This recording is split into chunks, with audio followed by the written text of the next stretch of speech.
So, Mr. Kadir, you're very welcome to this podcast. Okay. It's good to have you. I've heard some great things about you prior to this, and I'm always very picky about the guests I have on because they have to meet a certain mindset or aura, a certain profile, and it's a mental profile. It's a visionary profile. As I told you earlier, this is called the young god, and what that means it's a space where I curate stories and conversations and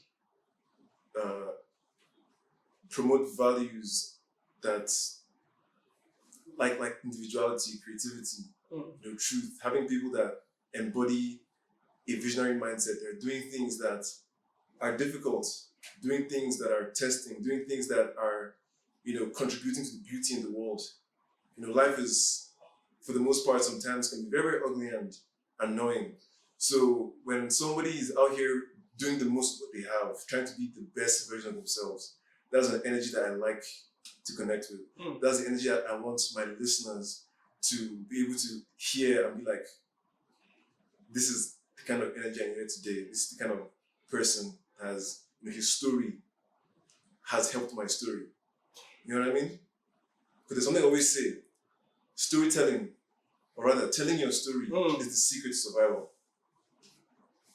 And what that means is that when you're able to articulate and think about the things you've been through and tell it to others time and time again, especially to those who need to hear it, it helps you, the storyteller, to be able to really Feel fulfilled. It helps to really understand yourself because it's part of the self-awareness journey, being able to express what you're self-discovery. Yeah. Then it helps the other who's listening to pick lessons and things that would help them to move forward, to help them enlighten, to show their perspective.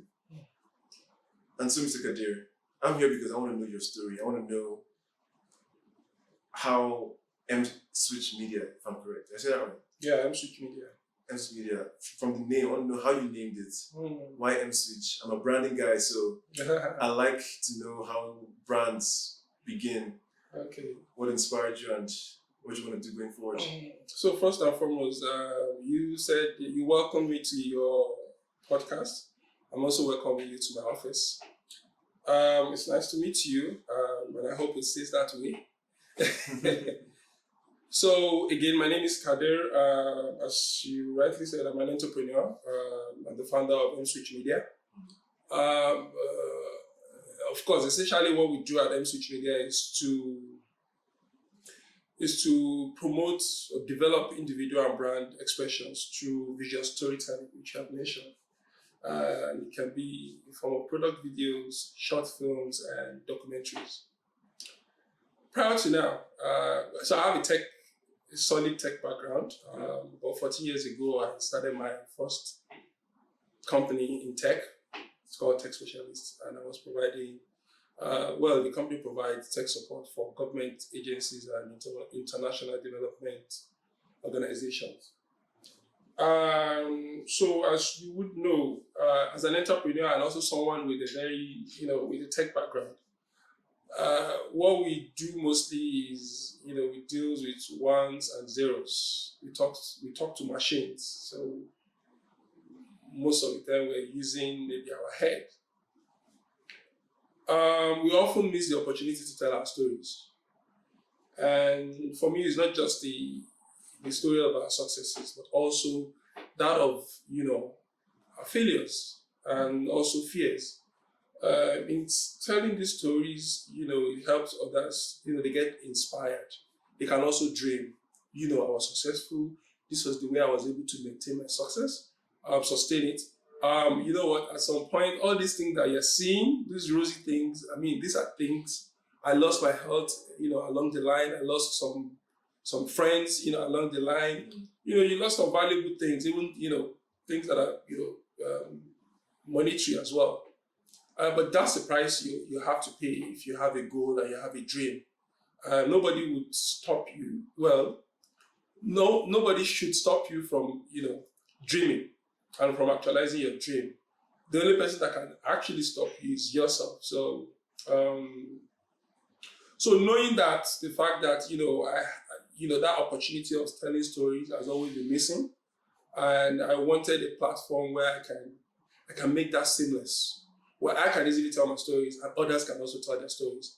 And that's the idea of setting up this Mswitch creative spaces that we have in here. So the idea is just to have different kind of sets, studios where you have the opportunity to be able to achieve different expressions. It can be in the form of interviews, talk shows, and you can just do any kind of short videos, in any of the studios. And we have different sets here. So essentially, what brought me into this is just the storytelling part. And these days, people don't just want to. They just don't want to hear. Not everybody are purists like you, that they just want to hear stories, to just hear it. They also want to feel the story. And part of feeling is the visual expression. Mm-hmm. So when it comes in the graphical format, in short films, in video format, so it can actually come in different ways. That's the idea of the visual storytelling. And that's what we're trying to achieve, here. So I think it's very fascinating that you went from tech straight to the creative space. Mm. It's almost like jumping from one cliff to the other. And so I just want to know, what was it about this space that attracted you? So honestly, I think the first thing was at some point I was bored, of the tech space. I was bored because I was doing the same thing over and over again for like 13 years. And I felt, okay, it's time for me to try something new. But I've always known that I have lots of stories. If I could run a company for that long, I have raised over 500 youths, training them, bringing them into the tech space. Some of them are outside the country, working in different countries globally. Along the line, some of them we fell apart because of one misunderstanding or the other.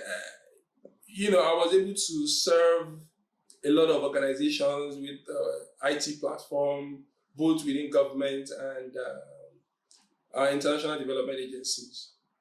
Things were good, things were bad, So if you have all of those experiences, I've always felt that I wasn't telling the stories of that journey enough. I'll probably think maybe I suck at telling stories, and the best way of getting that sorted out for me is to create a platform for myself first, to be able to tell my stories, and in the process give others the opportunity to be able to tell their stories as well. Interestingly, I'm now a fan of visual storytelling. I love to hear stories myself, so weaving the story is what I am still working on to make sure that I can have a better way of, pointing out these stories out there. And one thing for me is, part of the story is setting up this company with my wife. When I was running the IT company, so I'm this guy that, once it's business, I feel that's the first thing to me. Anything that brings me money is like the first thing. That's like my wife. That's my first son, Mm-hmm. So I was taking that IT company as, my first baby, my wife. So my wife didn't like that. I would always attend to the company before I attended to her way back. So she was always complaining. And one thing was, she was also interested in joining the company to be part of it. But I'm like, hey, I just don't want you to be part of it. I don't want you in my space. I was thinking I wouldn't be free, I wanted to be free. I wanted to be able to do anything I want to do at any point in time without anybody questioning me. Until we started Mswitch. And we started it together. And I just saw the beauty in actually starting something with your wife. That's somebody that actually works with you, that you can't even question her loyalty. You can't question her commitment. And it just flows naturally, like you could see even when she's making a mistake, it's just a genuine mistake. It's not like she's doing it to hurt me. So that's for me. After like 6 months that we started this, I was already like, oh my God, what was I looking at? Why didn't we start all this together all along? Because I was thinking if I had brought her into my tech company, I mean, we would have done, we would have gone further than, where we are today. But again, the best time to do the right thing is now. It was 10 years ago. And the next best time is now. So, so I think that's one thing. And for me, I think I would just tell men, there's nothing as sweet as when you bring your spouse into your business. I think it just, you just have, because entrepreneurship is lonely, very, very lonely. Oh, bro. Yeah, it's very lonely. And you're just there, you're feeling lonely. And then maybe you've been burnt a couple of times and you just see people, they smile at you. You just know that all they do is just because of what they're about to get from you. It's not really because they love you for who you are or what you're doing. And then you've over and over. Let me tell you what happened to me in my first company. By all means. I never had the opportunity for everything I learned in my first 3 years of my career. They were all self-taught. I was just learning on my own. I never had the opportunity of going to a proper classroom and learn something about IT. I was learning everything because of the passion. So I was hungry for this knowledge. So one time that I joined UN and then they enrolled me into a training, and I'm like, oh my God, it felt so smooth. It was like there were holes in my head, and the instructor was just putting all the knowledge, the things that I needed to know, was just putting them in those holes and filling them up. So I'm like, oh wow, these guys have been going for training. This is all they have been enjoying. So from there on, I appreciate sending people on training, giving them the opportunity to get trained, because you can only give what you have. So and that was what I took to my first company. So I was training staff, sending them as far as India, Dubai, US, for training. And and the reason why I was sending them was to get them for them to be better professionals. And in return, of course, they would be able to add value to the company and take the company forward. I was doing that, judiciously, until one day, about 7 of these guys, they just, they were, within 1 month, they were just getting bigger offers. And you couldn't tell them not to go. But guy, in fact, there was one that we just came back from Dubai, like just a week after. We went for a training, and the training was for us to set up, more like an ERP for some organization. And he was meant to head that, it was a new unit, he was meant to head that team. And this guy came after a week to tell me that, bro, he was crying right in front of me and was trembling. What? Talk. I was like, sir, I don't know how to tell you this. My family, all of them are waiting for me because they're saying they want to see how I'm going to deal with this situation. They're all depending on me. What is it now? He said, he got this offer and he can't turn it down. This is how much they're going to pay him, and these are the opportunities that he was going to get. He was going to a very big multinational. So when I saw that, I'm like, well, you knew what you wanted to do. The only thing that pained me was that when we were going for this training, you could have just told me that you're already working on, and let me put somebody else, But then that really broke me. And again, about 7 staff left almost at the same time, and they all got better places. So it was more like you were just training them for other people to come and grab. So that, for me, that was a story that I learned. That was a lesson that I learned in a very hard way. If you are training people, just train them because, okay, that's the policy of the organization. You want to train them and maybe find a way to see the reason and get the commitment from them as we come. I'm going for this training and I'm willing to put this number of years right after this training. It's not it's not. It's a ones and zeros. It's not a family affair. If it's business, it's business. But you see, the problem is that even if you have the commitment, the other part is because this guy had the commitment that he was going to stay. And he was ready to pay the money, even though he couldn't pay immediately. He said he was going to structure the payment. But I didn't send you for a training in Dubai so that you'll be paying me back the money. I sent you a training so that you can add value to the company. But then those are lessons that we learn as entrepreneurs. We can't just do without the business. We fall in love with our businesses to the point where we take it as the number one thing for us. So recently, and that is wrong. That is wrong. And that's what I want to tell the other entrepreneurs or budding entrepreneurs out there that they're just about starting out. The first thing is you. Yeah. Your first attention or your first goal is taking care of you. If you don't take care of yourself, you'll be able to take care of others. Yeah. I have been in the last 15 years of my entrepreneurship career taking care of the company or taking care of people without taking care of myself. So, it's a very wrong approach. So there's a course that I'm attending now. It's called Chief Life Officer Program. So it's just about how you start making yourself number one. You know, how you take care of yourself.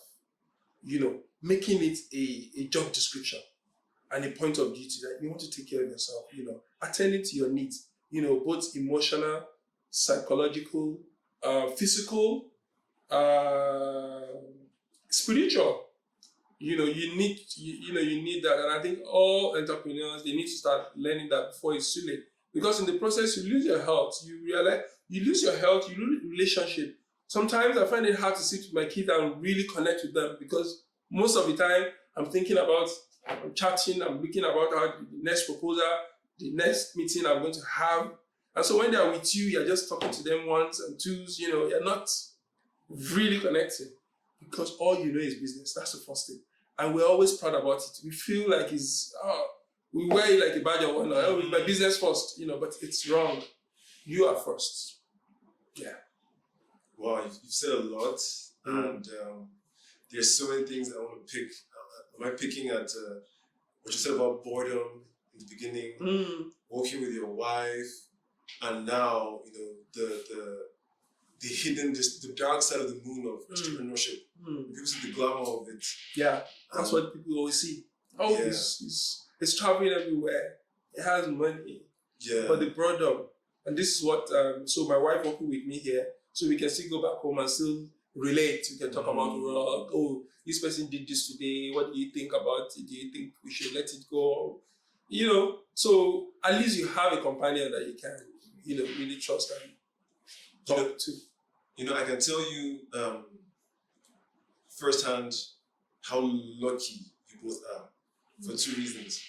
The first reason is that many people don't make it back to this point. Okay. Once you start on that journey of doing things on your own, you tend to just go separate ways until it's too late. You never actually realize what is happening. You know, there'll be issues, there'll be problems, there'll be miscommunications, but you don't see it.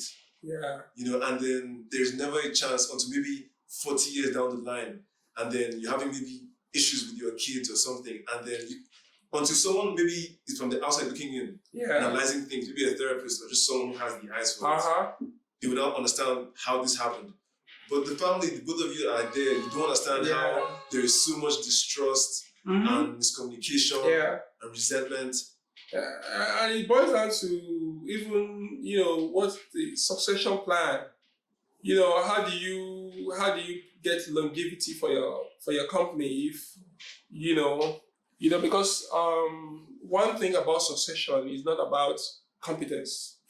It's more of trust than competence. If you get someone that is not competent but is trustworthy, it's more important that you get in a competent hand that is not trustworthy. Because if somebody is not trustworthy, with his competence, he's going to take away your company from you.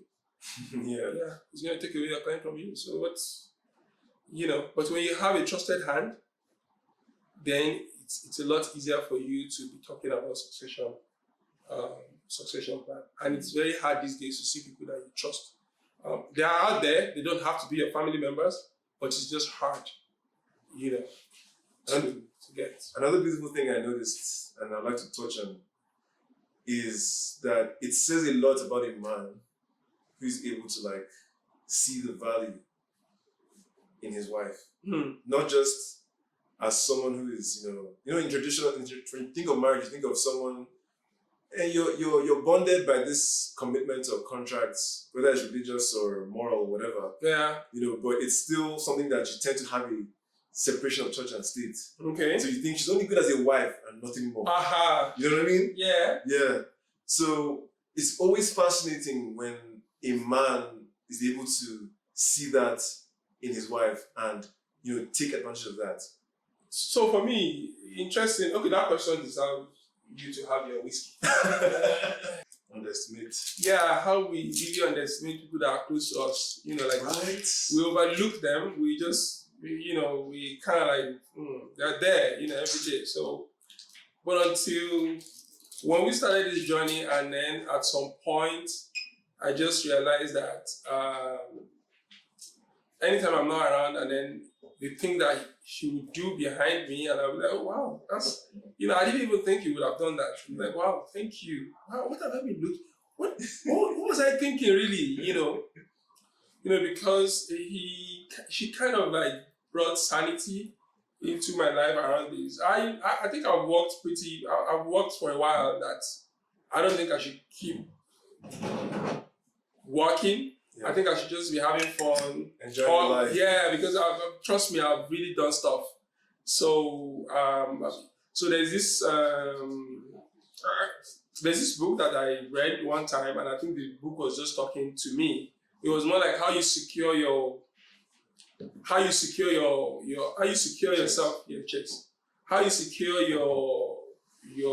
what I think called how you secure your income into the future. Whereby you just know that, okay, no matter what, I'm still going to get paid this amount every month, so you can take care of your bills. I've gotten to that stage where, that's sorted, And then the next thing is just for you to be doing stuff that you just love, doing. So if you really look at it, it won't be about the money, It will just be about, I wanted to do this. It's my passion, And you know what they say about passion, though? It dies when money doesn't come. So, of course, you still need to find a way to sustain it. But the good thing is that everything you're doing, as long as there's value in it, money will come. I've been doing this for years, so I know. If you focus on value, you give people value, money would come, one way or the other. So, that my wife is here, that is helping me to now, I'm at best when I'm not under pressure. Now, I'm at best, I'm at my best. So, yeah, so that's it about my wife. I think I would just like to talk more about this space that we are in. Well, except maybe I don't know what the next question would be. Well, my next question was going to be, it's going to be a trick question. If you had to pick between ambition or empathy in the workplace, which would you place over the other? Ambition, empathy.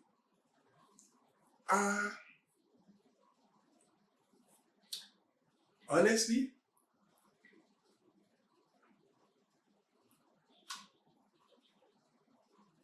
I would pick ambition. Honestly. Yeah. But if I want to go the cliche, I probably will say empathy. Many times when people say some people are over ambitious, I would be like, so what? I'm not here to come and joke. I want to live, I want to have my own lifestyle. Everything I want it. And if you want something, the only way you can get it is not by being empathetic. It's by being ambitious. And that's the truth. It's hard. Okay, so maybe about the business part of me is talking now. I've had a lot of my friends that they've told me that I'm transactional. Yeah. So I'm trying to balance this conversation. You see, every time in your life, there are stages in life. There are the times that you need to be ambitious. There are the times that you need to be really empathetic. The lucky ones are those that they're able to mix both at the very early stage of their career. I wasn't empathetic. I was never empathetic. It's now that I'm learning how to be empathetic. But like I said, the best among us are those that they're able to balance the two. Be ambitious, because if you're not ambitious, all the guys that are empathetic and they're not ambitious, they are still looking up to me today. Because all the time that they were supposed to be ambitious, they were being empathetic and doing nothing, not being ambitious. And so they don't have anything to count on now. Yeah, they are nice people, but nice people is not going to pay your bills. It's not going to take you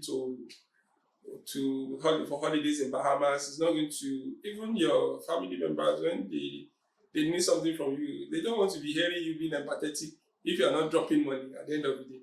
So they can say you're not empathetic, but see, this money that we need, now you go give us. Let's go. So again, the best of us are those that are able to balance that and start that, early in their career. But it's still never.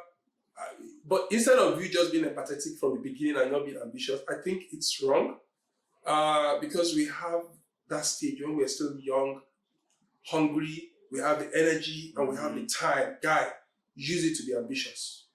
Get all the things you want to get. And it doesn't mean that you need to paint other people black just because you want to get something, but at least be ambitious. Go for it. Anything you want to do, go for it.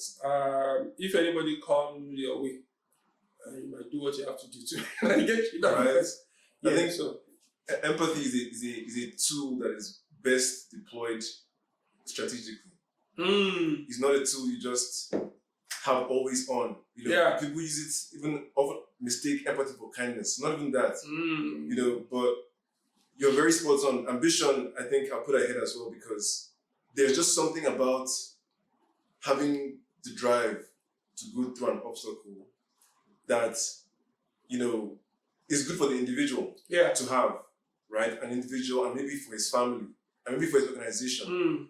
Maybe if you think of the world in general, empathy becomes more of a... Yeah, especially this day and age where we talk about ESG, environment, social something, and governance, where it's more about how you make people feel than what you do for them. Because honestly, people really want to know, they don't care about what you do these days. They care mostly about how, why you do what you do. But again, in the end, it's still about you, it's not about them. If you feel good about yourself, but it's just that, at some point as you grow older, you start, your perception about life changes. And then you feel like, okay, so the level where I am now, I'm up to about, I really don't care if I don't have friends. I actually didn't even have friends. Like, friends that you say, oh, okay, if I'm waking up, I'm having a date, that's the first person I call. No, I don't. If I'm with you, I'm seeing you today, we're talking, we are friends. But now that I'm getting older, not that I'm that old, but I'm 42 now. I just think maybe I need friends now. I need. I honestly still don't know, because I'm still in the phase of still discovering that part that, okay, I really need friends. Am I ready for, what it takes to have friends? I mean, I'm not the guy that will be checking up on you all the time. But, if you're going to go have fun outside and it's the time that I want to have fun, you would sure enjoy me. But what friends do, check up on you and all those things, I mean, that's not my style. But I still feel at this point, you probably just need, as you grow older, you need those. So maybe for me, it would just be my family, my kids, and my wife. Well said, well said. It's really interesting for me just, hearing how you've evolved. As from the outside looking in, I'm picturing this, this guy that was stone cold about his work, and now you become a bit softer. That is a fun. You know how they say character development. That is fantastic character development. So I like the word you use, stone cold. If you go to my previous office, that's what all my staff would. Stone cold. But they would say I'm kind. but it's stone cold. I didn't even know. I was just, I can be friendly with you now. The moment is work or you F up, I'm going to cheat your F up right there. And I don't filter my words. And that's one thing that, I probably started learning lately. What I say to people, how it makes them feel. Raw. Quick question.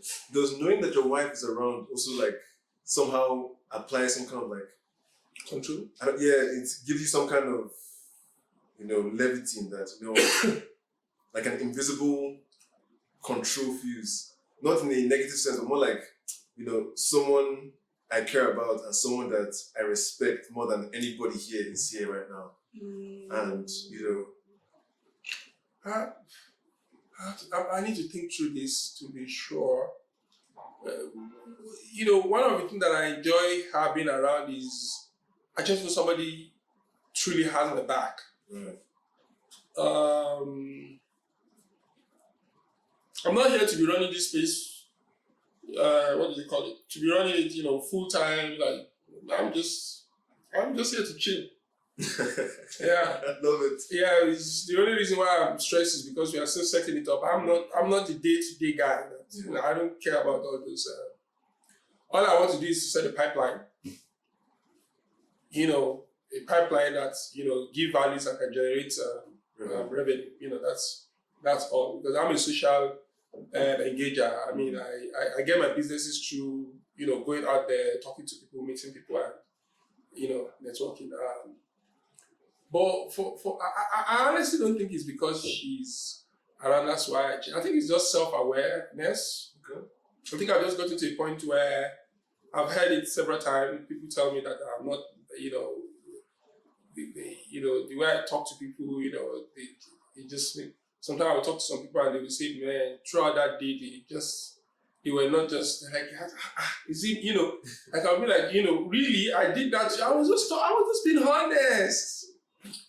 So I think that maybe somebody told me at a point where I was vulnerable, and that touched me, and I felt okay, maybe it's time that you just relax. Plus, if not because of the pressure of setting this place up, I don't have problem financially. And when you don't have financial problem, I think a major part of the problem has been solved. Yeah. The only problem, in fact. Okay, I was going to say maybe sometimes it's even a problem too. Because that's why you be buying things that you don't even need. Right. You just be accumulating bills up and down. Yeah. Yeah, but I don't think so. I think it's just self-awareness. So what's your most frivolous purchase? I think it's on travels. Okay. Yeah, hotel. I stay at the best hotel anywhere I go to. I don't care. I'm just gonna be at the best hotel. Yeah. I'm not a phone freak, so. But since I started this media, since I came into the media industry, I think my frivolous spend will be on gadgets, media gadgets, cameras and all those things. When I see those things online and I just buy. I have a credit card that I use. I don't know. That thing is a cost. I just buy, and then I have some equipment in the store now, and they probably never use it, and they will never use them. So, but personally, I think my frivolous buy would be spend would be on hotels. If I get to travel, even if it's Lagos, I'm going to stay in the best hotel. And once I'm outside the country, I'm staying in the best hotel. What's the best hotel you ever stayed at? The best hotel.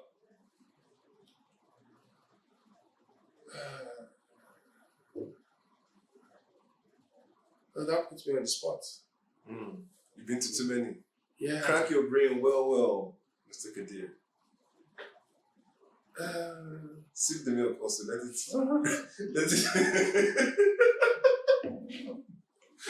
So I will start from the most recent. I stayed at the Lux in Maldives. Yeah, it's a very lovely, it's a resort actually. Yeah, I think one other nice hotel that I've stayed is also resort. Breathless. It's in Punta Cana, Dominican Republic. That's like the best hotel that I've stayed. Okay. In terms of, so sometimes you just want to go to places where, you have people going wild. So Breathless it's 18 and above. I mean, it's just everything and anything, It's just like you're in heaven. You walk in, you don't need your money because you are paid for everything, or you just go around, you see food, drinks, just be asking, and they're just serving you, and you see beautiful people, men and women. Which other nice hotel have I stayed? Okay, there's this very nice one too. They have a very lovely pool at the 7th floor. They have about 8 pools. Hey, it's in Miami. I forgot it. Yeah, but I've actually stayed at, I probably just can't remember all, because I've stayed at nice, very, very lovely hotel. And then in Nigeria, I think my best hotel in Nigeria would be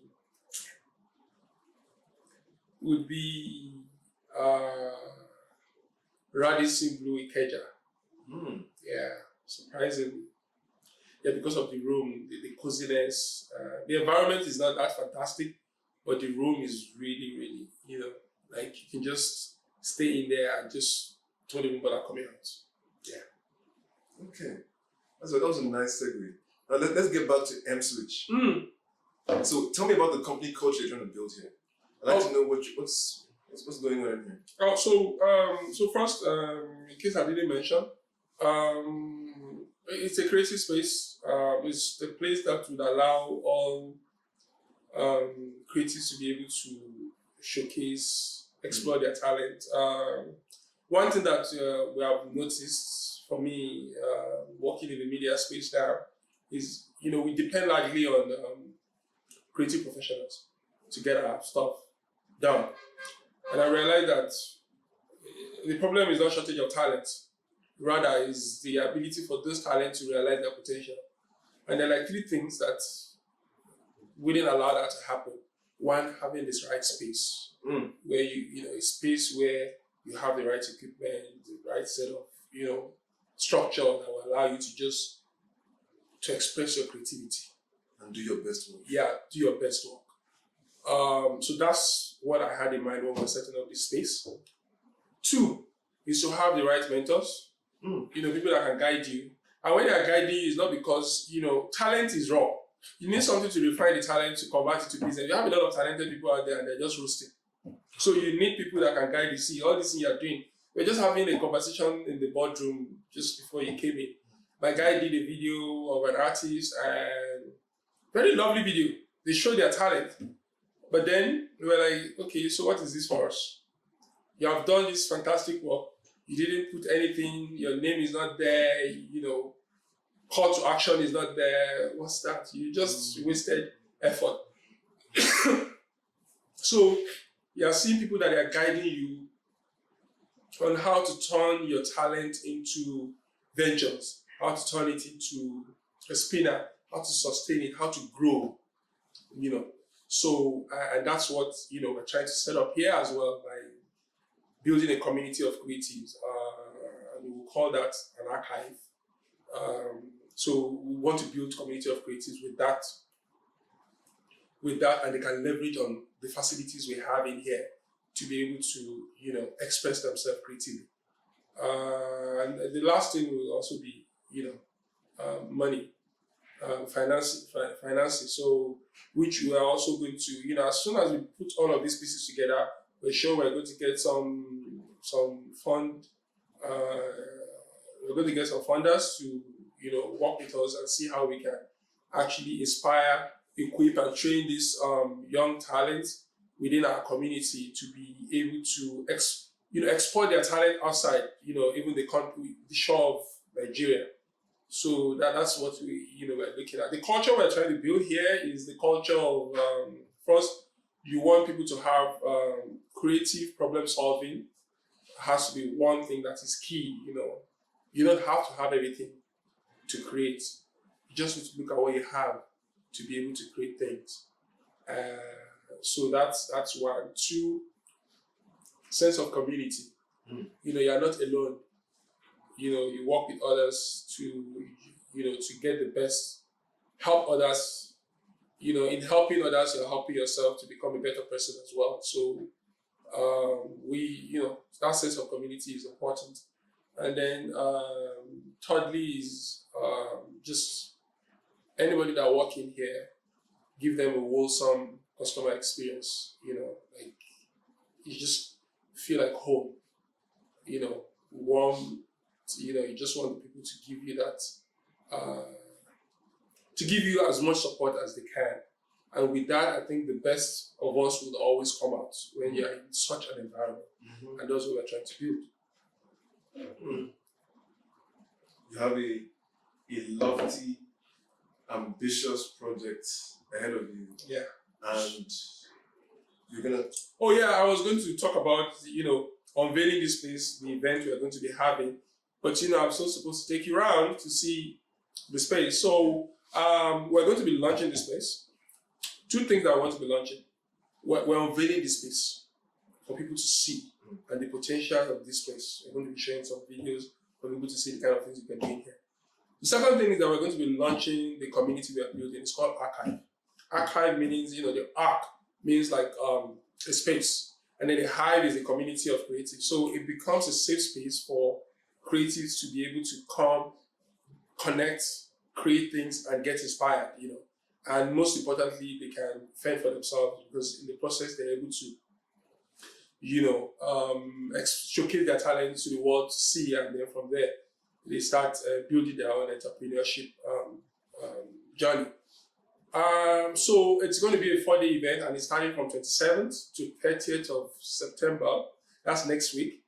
We're going to be having art exhibitions, open mic contests where you want the spoken word artists, upcoming musicians, to come, rappers, just to come and showcase their talent here.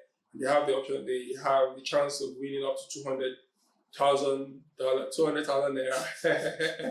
Second, I think the first runner-up will be 100, and then second runner-up will take 50,000. And then the big one is the third day where we'll be having a theme contest. We're already done a call for short films, and it's themed Wealth of a Poor Nation. So why Wealth of a Poor Nation? You look around, poverty is visible everywhere you see in Nigeria and Africa. Yet there's so much opportunities that are yet to be untapped. So we want visual storytellers that can use their skill set to come up with a video that would showcase the wealth we have in this so-called poor nation. And the winner will be going home with $1,000. First runner-up will go home with $500, and the second runner-up will go with $250. So it's an exciting period. The main launch, which would be strictly by the invitation, is going to happen on the 30th of September. That will be Friday. It's just strictly by invitation, and we'll be having the key stakeholders in the industry to be here. Yeah.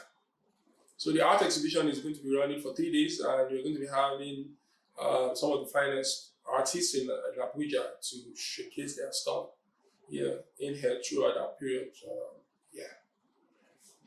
So that's what the event is all about. I'm excited because I know we're going to be meeting a lot of people, and we're going to be seeing a lot of creative works, and some people will be making some good, cool money. So I'm happy for them already. I'm happy for us too, because we're going to be having opportunities to see many sound minds that we have around, that would help us, build the community that the archive is trying to build by Mswitch. Archive by Mswitch. Yes, archive by Mswitch. Also, we are also collaborating for the archive.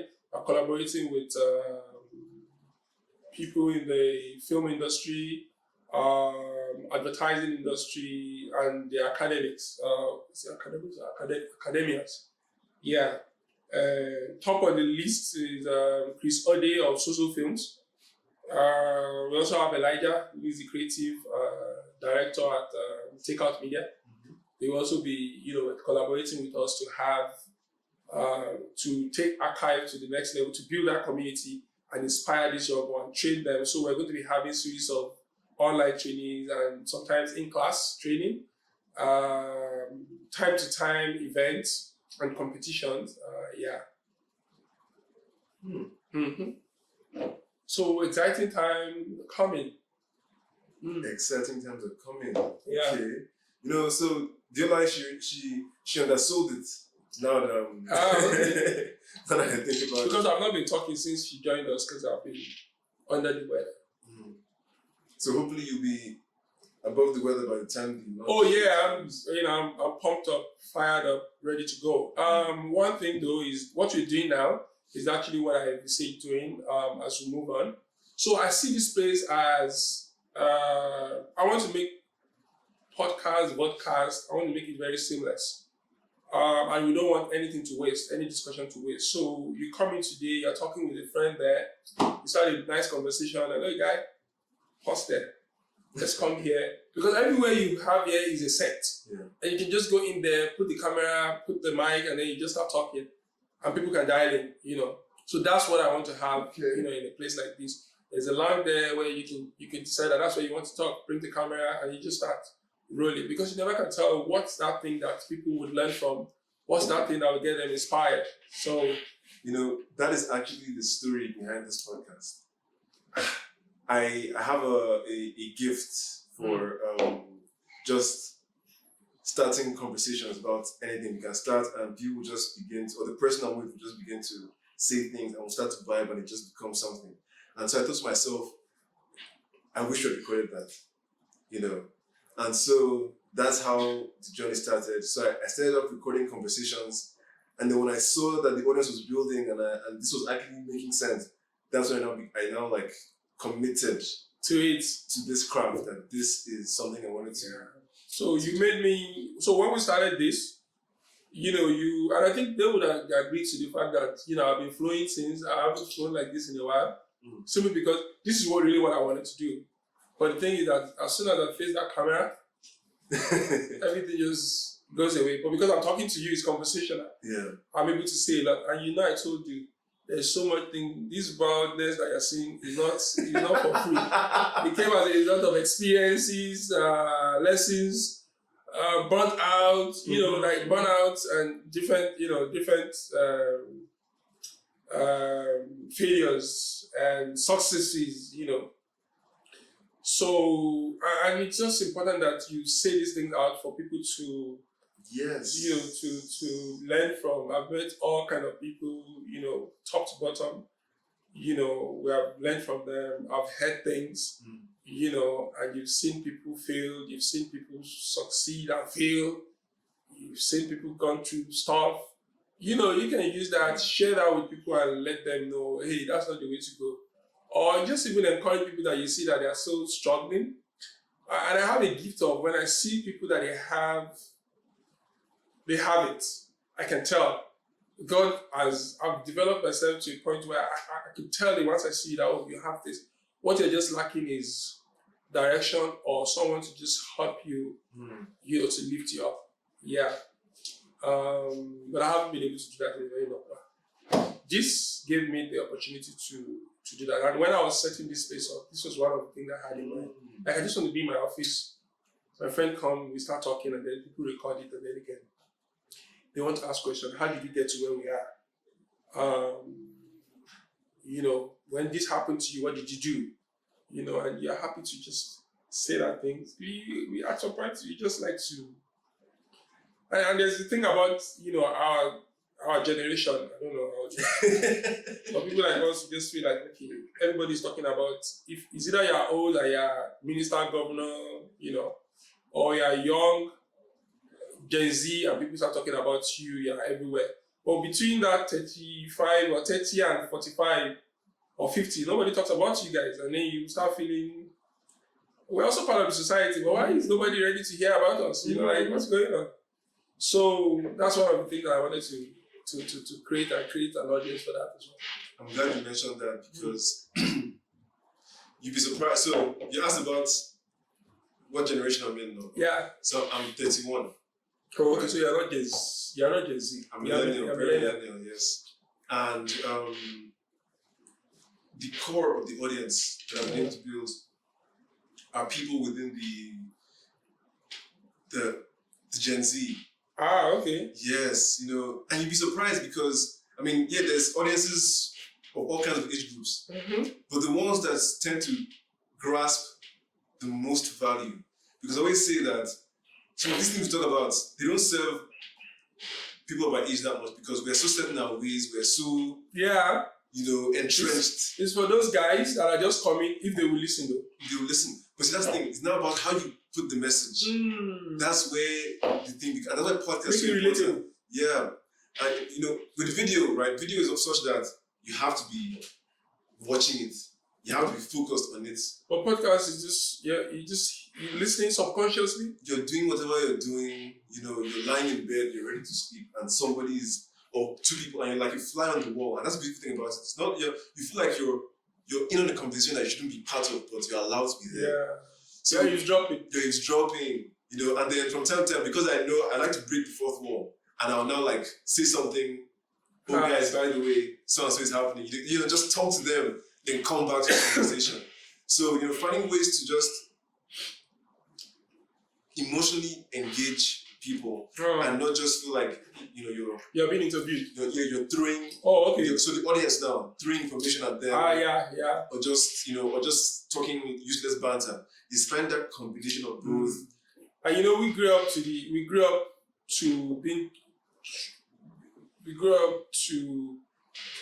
they throw information at us, like they just dump them on us, and then we just have to take it.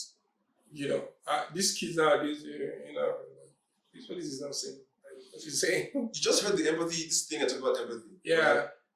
And in it, I had some very, very strong opinions. By the time if you go deeper, I go really deep into what I really feel about it and how it has helped me and things like that. Things that you wouldn't be able to see on a normal day, things that if you were saying, someone will interrupt you. Yeah. Right? But because the podcast, they can't interrupt you. Yeah. They have to listen. So you're allowed to make your point, go through the hot take, explain yourself seamlessly, and then they now go from point A to point B without missing a beat.